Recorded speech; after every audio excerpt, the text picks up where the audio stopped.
We're friggin' nobodies. We're Jacob and Noel. We're friggin' nobodies. Welcome to our show. We're friggin' nobodies. We don't know much. We're friggin' nobodies. We're old and out of touch.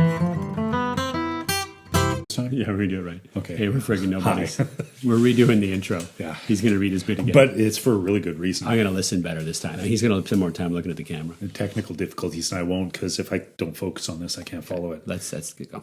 Oh, So- this is about... No, I was going to say right here, remember at the beginning, last time I did this? Right. I was going to call this episode, The Problem with Nazis. I thought this argument sucks.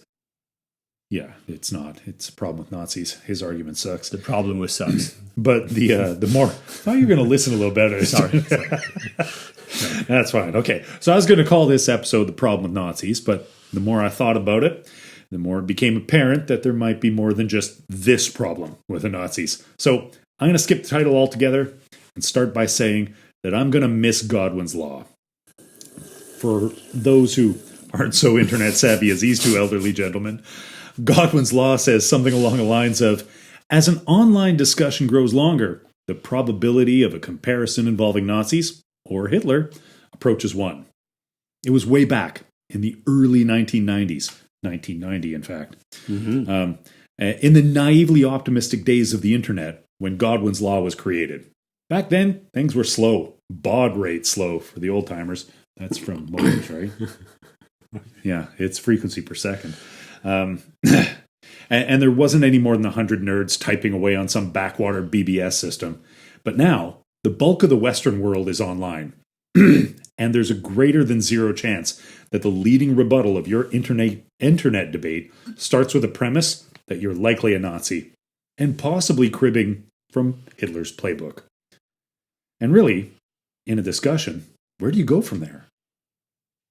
How do you have a debate, or even more unlikely, a proper discussion, once someone has compared you to, well, the bad guy in Indiana Jones or Schindler's List? It stops all reasonable communication, and you're stuck with walk away or join in. So Godwin got in on it early, I think, because such an extreme example stands out so much. But the mechanics of the tactic have changed, in the time that I've been online. Lately, the method that rankles me the most is the baby in bathwater approach. The debate starts accommodatingly enough until you're asked to confirm a fact, and that fact is somehow contentious. In the long list of banal facts that you both agreed upon, and therefore, all of the facts must be considered suspect. For example, you want to play along here? Yeah, okay. Okay. The NASA-led space program was remarkably successful and productive. Right? Yes, it was. Yeah. I loved it. Yeah. And then the space shuttle exploded, killing 7 astronauts. No. Yeah. Are you saying you're in favor of killing astronauts? Always, man. Yeah. Do you remember the lady with the diaper? Yes, I do.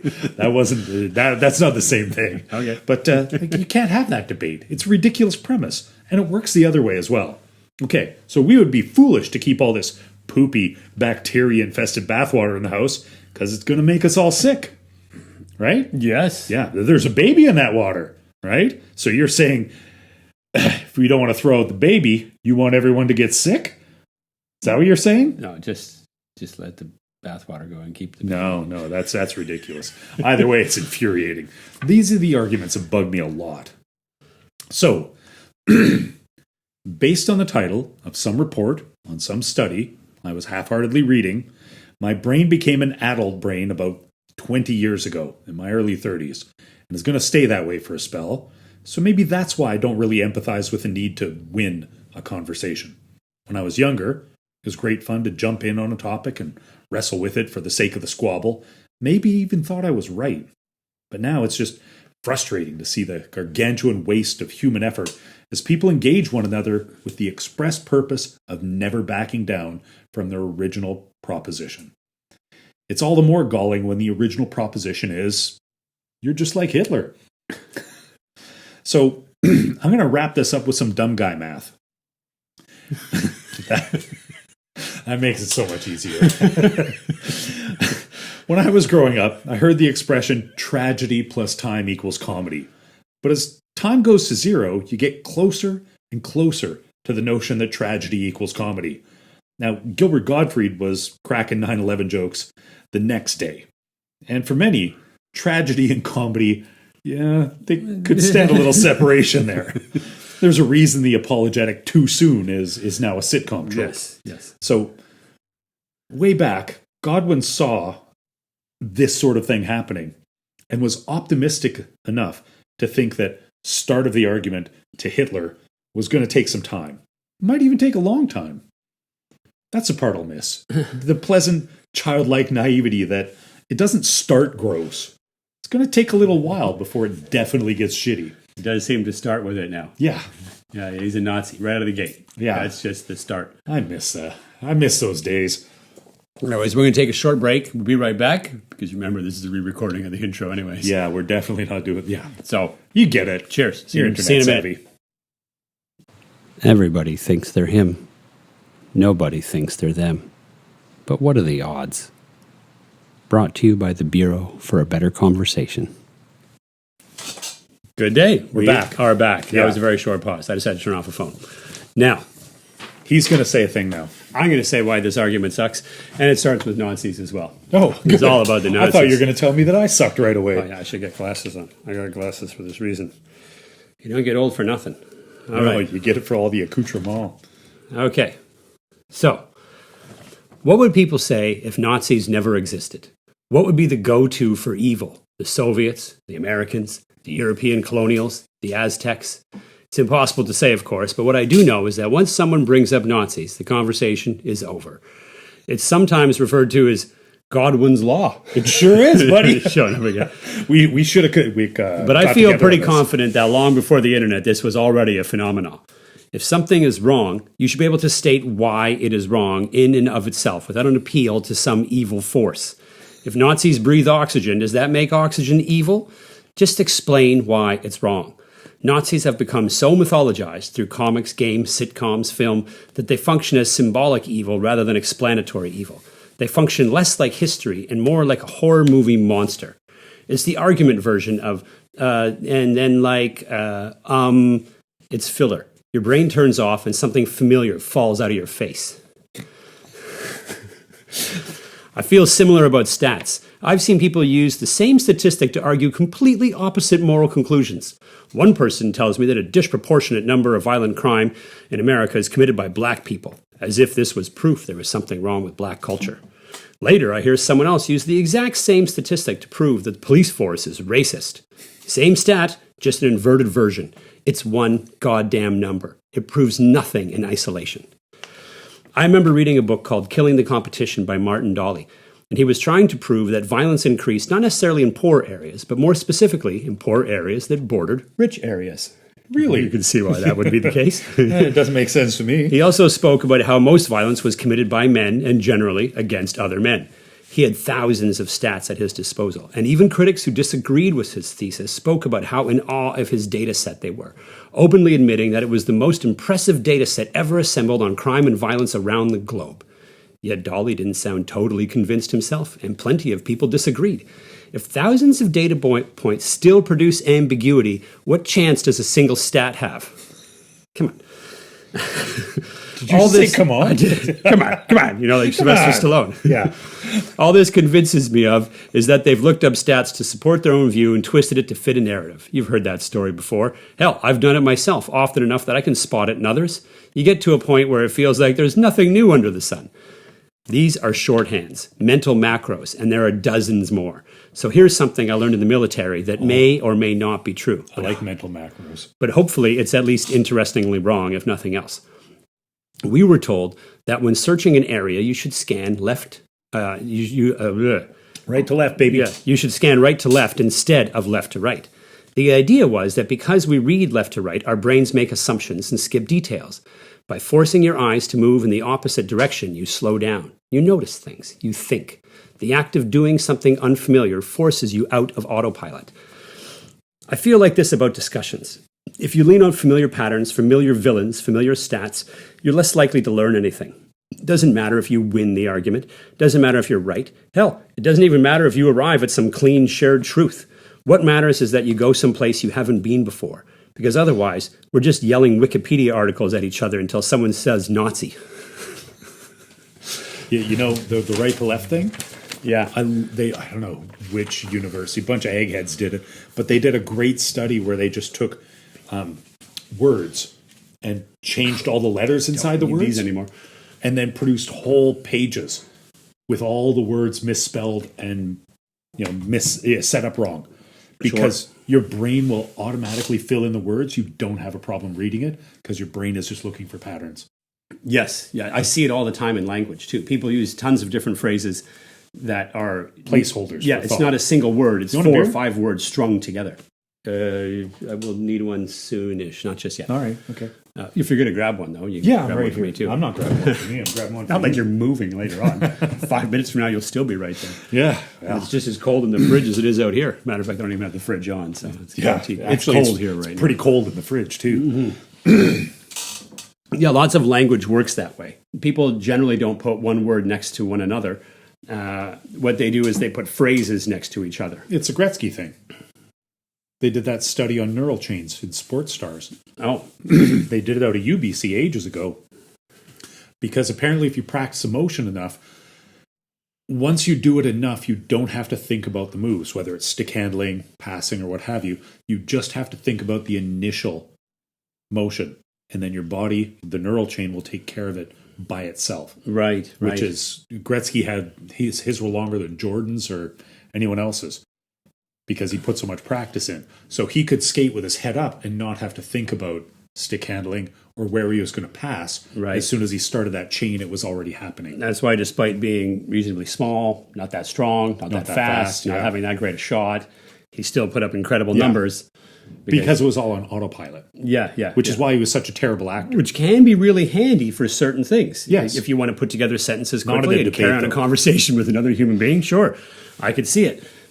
But what is the point of a debate in the first place? I know we already talked about why debate is stupid, and this is an offshoot of that to some degree. It is. It's more out of short-circuited debate. It's also about recognizing when you're stuck in a pattern or someone else. Because what's the point of that conversation in the first place? If it's just to win, then go ahead. Use your patterns that work, and hopefully this person will be just like the last person you spoke to, and you'll win again. And they'll quit in disgust. And 'cause there they're you not gonna go. make any You headway. won. You're right. The world rocks. Isn't that awesome? But I'm not so sure that that's the point of this type of thing. At least it's not for me. And I think as you age, it becomes less the point. It may be useful to do that when you're young, actually, to have that bravado and go around and try to prove things and go through those motions. I remember when I was young, I used to justify it as if you could push someone to the point of anger in a debate, then you got past all of the fluff that they would give the world and you got down to what they cared about because that's where they pushed back. And I thought, that's a good enough reason to go out of my way to piss someone off. It was good enough when I was young. It's kind of fun. Yeah, don't do it much anymore. No, neither do I. I back down. I don't an like awful getting lot. punched. I back down a lot, mainly because I feel like if I'm talking to someone who I think there might be something new to be gained, or somebody I respect and want to share my opinion with, different thing. I may engage a little bit, but I'll back off pretty quickly if I feel like it's not going somewhere useful. I did it the other day on a topic that I'm not going to bring up. It was a strange topic. It's normally one of my favorites involving conspiracy, but I realized it's just going to make hurty feelings, and it's not worth it. Like, I don't argue at my house for the most part. It's got to be something pretty specific. Like, why aren't these dishes done? No, I just do them. That's right. Whose turn is it to take out the dog? It's my turn because I don't want to fight. No argument here, all right? It's always me. Okay. That's not an argument I want. I tried not to take that tone. It's a bad tone. That's a tone that starts an argument. Well, there was a hint of that in what you were saying. So I know. I try to keep that out of it. And just say, that whose turn is it to take out the dog? Oh, I'll take the dog out. Yeah, that's fine.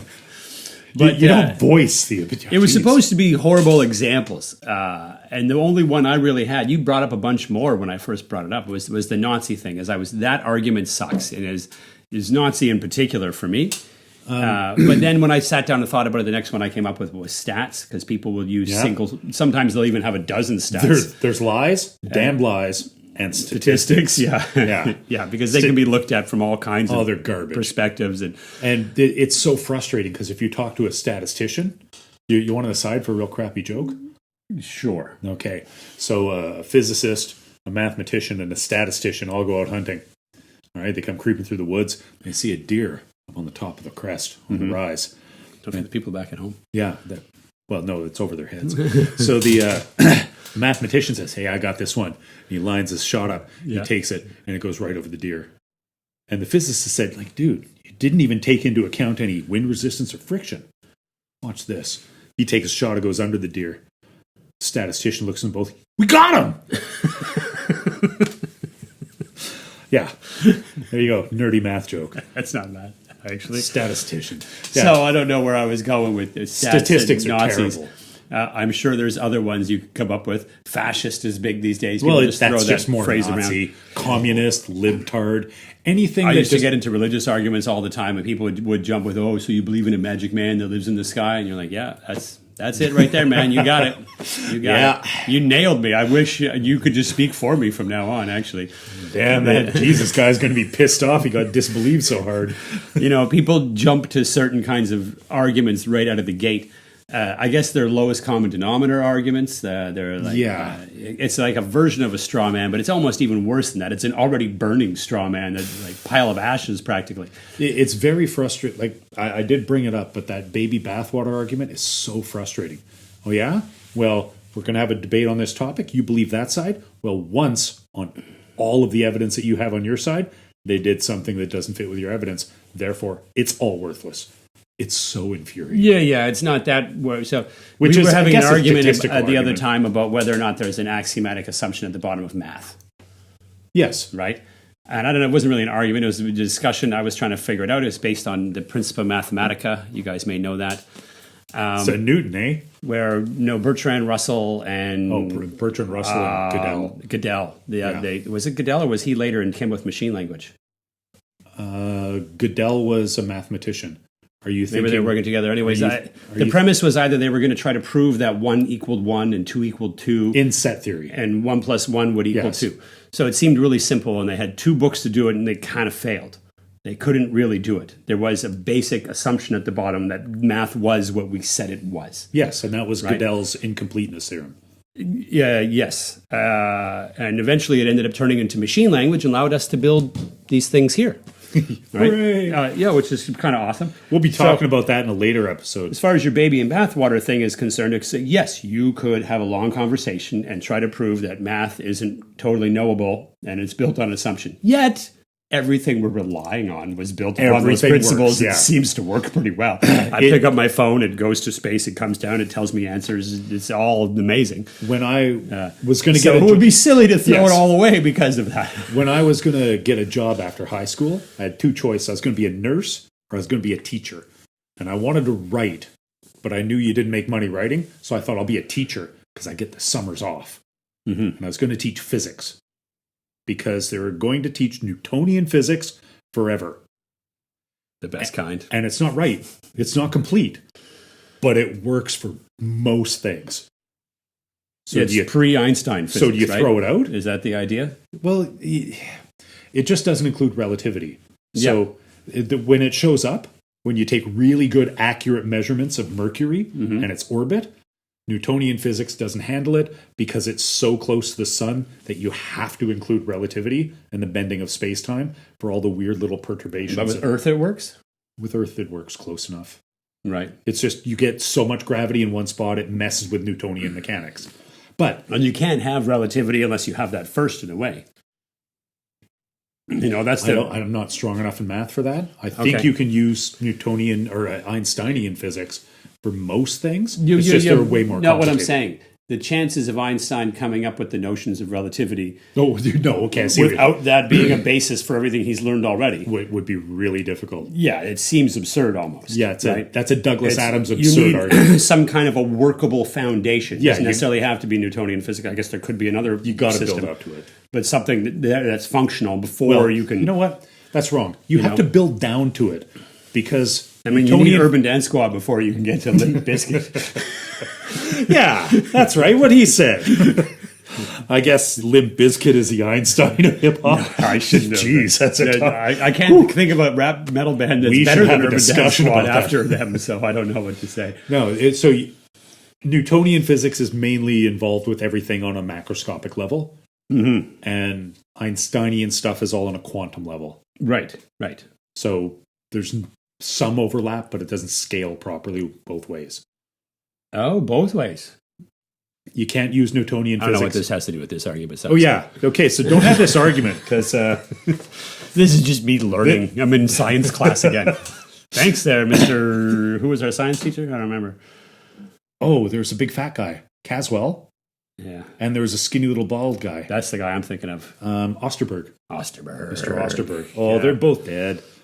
Probably, Yeah. yeah, considering that we're... And they could have done a close better ourselves. job because this wasn't a great explanation.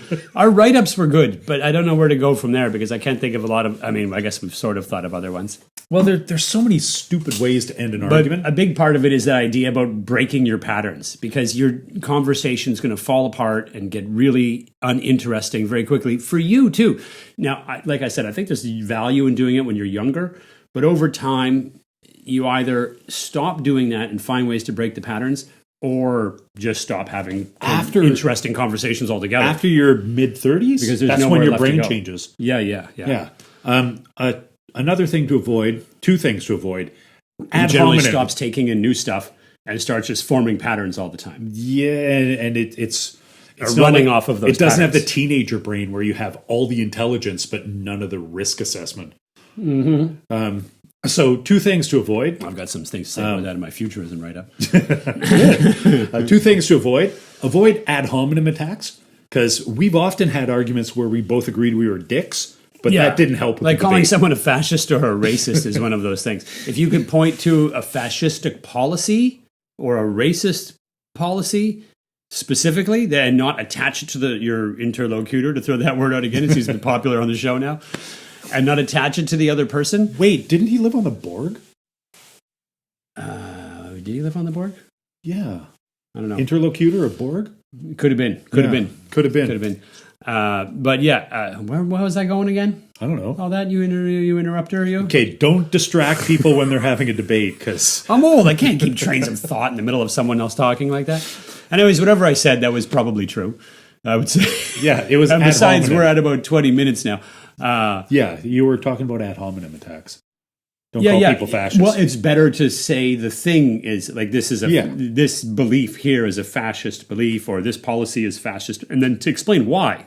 Don't just call it that. What he's saying is stick to the facts. Memes not are the big people. on this. Memes are big on this. So they'll have like a whole. You can take a look at a meme that's maybe 6 to 8 words with a picture, which is I guess 1,006 to 8 words.